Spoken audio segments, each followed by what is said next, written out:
Hi,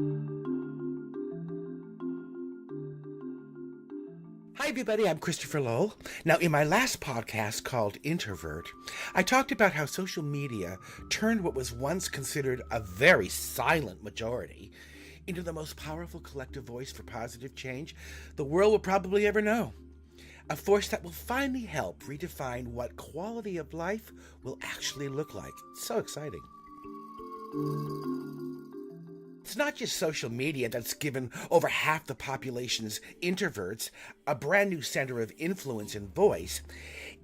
It's actually the very medium itself that will, for the first time, explain what prognosticators and sages and artists and philosophers and futurists have tried but failed to communicate for hundreds of years. Oh, it's not that they didn't have the right concept or anything. It's just that up until now, they didn't have a universal language in which to present it like we do now. You see, the very computer or PDA that you're probably on right now, that you log on to every day, has, in a very brief time, allowed even the most tech-challenged to interface with the most intuitive technology on the planet.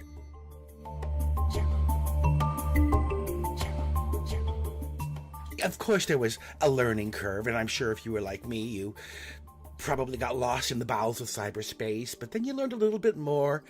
You probably signed up for stuff you didn't want. Until you got a little bit better at distinguishing the cyber con artist from the true artist. Nevertheless, you figured out how to use a search engine, even though I don't think any of us are still quite sure how it actually works. You learned how to control the mouse and the keypad so that you could cut and paste and block and friend and download apps and, well, effectively connect to the entire world who would learn to do the same thing.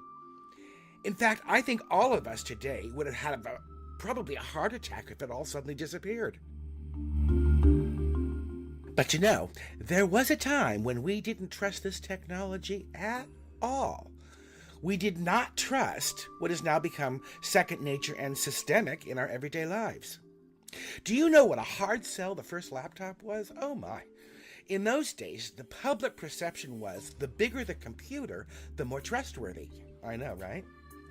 But we soon learned that in fact bigger was not better and that more components simply caused more stress. Well, if you look at our recent attitudes towards lifestyle, you'll actually see the same pattern. In the last 3 years, for the majority of us, big is no longer better, and more stuff, we've learned, equates to more stress. But the parallels don't stop there.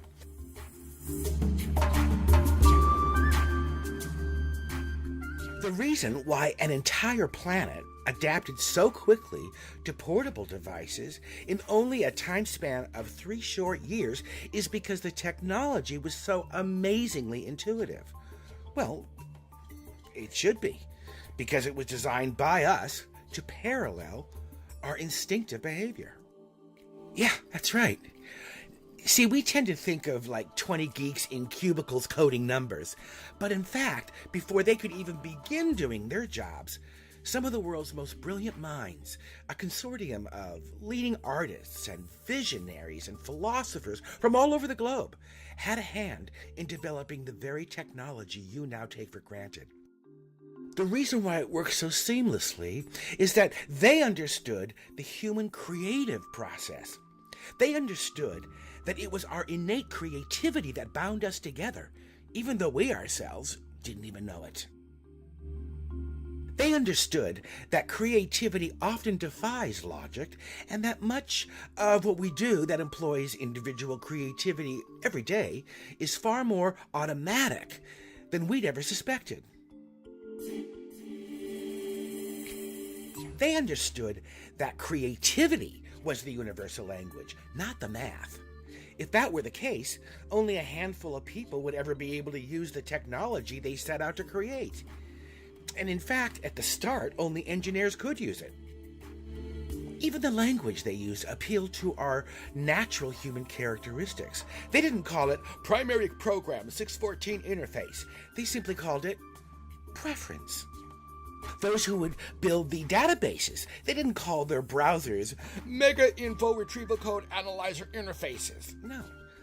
They named them things like Bing, Safari, Explorer, Google.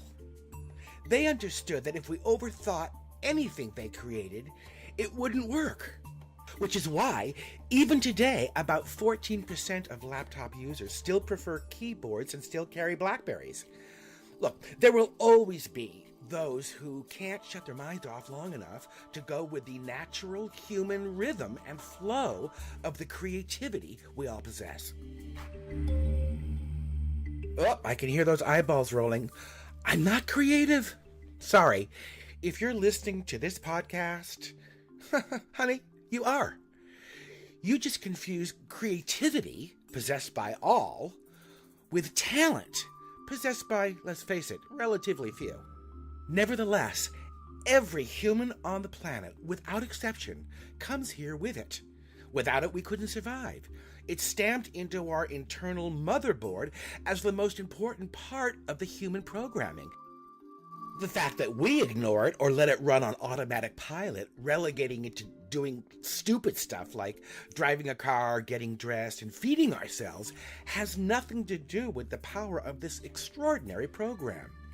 And by the way, it is completely accessible, just like a download. You just forgot the password.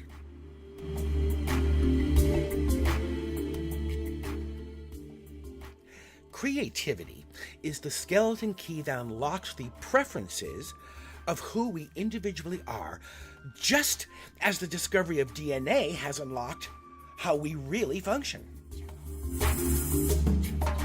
And it's through the daily use of this amazing intuitive technology that we log on to every day that will finally help us all understand what creativity is, how it really works.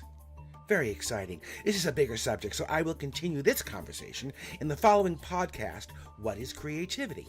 As always, for more, either go to RightSizeUp.com, or if it's easier to remember, log on to ChristopherLowell.com and click on the Right Side Up masthead. And I am Christopher Lowell, and goodbye for now.